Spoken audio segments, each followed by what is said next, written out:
Yeah, well, you liked that one? Well, how about I tell you another one? Because believe it or not, that first story of me getting ran over by the girl in downtown Atlanta was not the first time I've been ran over.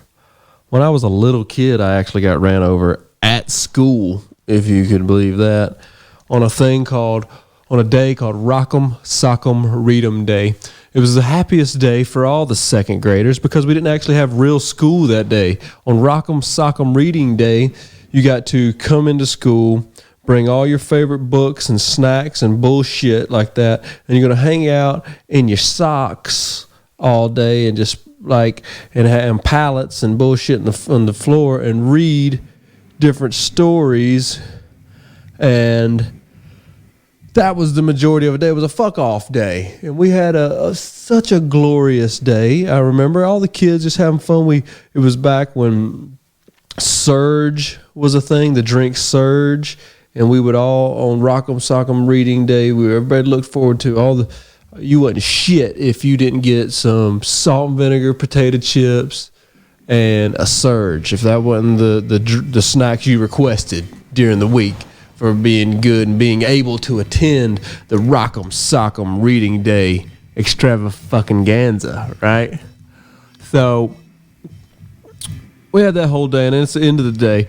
I was a car rider. I don't know if all you cats out there were car riders. I did the bus sometimes, but on this particular day, I was a car rider. My father owned a business in our downtown, so he would just shoot over from his business and pick me and my sister up. But Pop was too fucking cool, I guess, to get in the line. When a car rider's line, those parents have to get in there and wait for hours and hours, sometimes it seems, to go get their kid. And this is in the 90s, early 90s, when it was, dude, parents would be out there smoking cigarettes and cussing and fist fighting with each other in line. Who knows what they're doing, you know? So he wouldn't get out there. He would park across the street, and me and my sister would have to sneak off and mosey down there and meet him and get in the car and hightail it. Well, there was also, right there before you cross the street, there was this grandfather who would pick up his grandkids there, and he was doing the same thing. He didn't have time to fuck around with that line, so he was in a parking spot, just in a weird place, picking his grandkids up. So on the day that I got ran over the first time,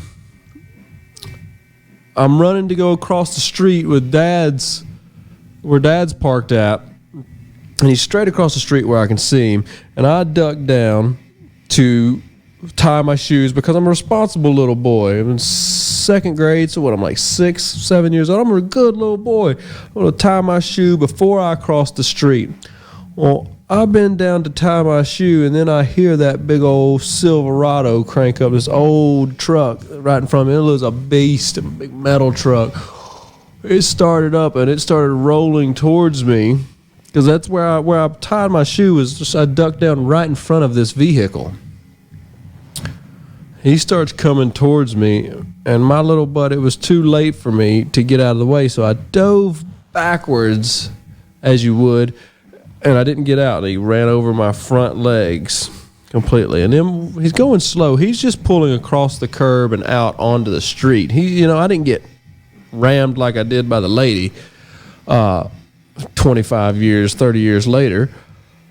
So he's just creeping across me, and it creeps across my legs, both of them, and then I turn on my chest and start army crawling out, trying to, but the back wheels pick me up at this point and take me and grab me because they had big like mud tires, and it picked me up and swooped me up into the fender well and shot me out and ground my hips up really bad and my knees, and doctors couldn't even figure it out. Nobody understood why I didn't have a broken bone one. And it was the craziest thing. The old man didn't see me. He didn't know any better. The shame was my father and my sister both had to look it straight in the eyes and watch me get just ran over as a little bitty kid who weighed probably 60 pounds, if that, because I was a little fucker growing up. And that was just another one of the times that, El Sidro's just fucking off doing stuff he shouldn't be doing and getting hurt. I was okay. Thank God, good team. Went to Eggleston, which is an Atlanta children's hospital that did great for me and for tons of other kids. Please sure to donate if you can. I'll put some links down in the bottom on this. And, stick around for the next Crazy Mischief Stories with Syd here. We'll figure something else out to talk about.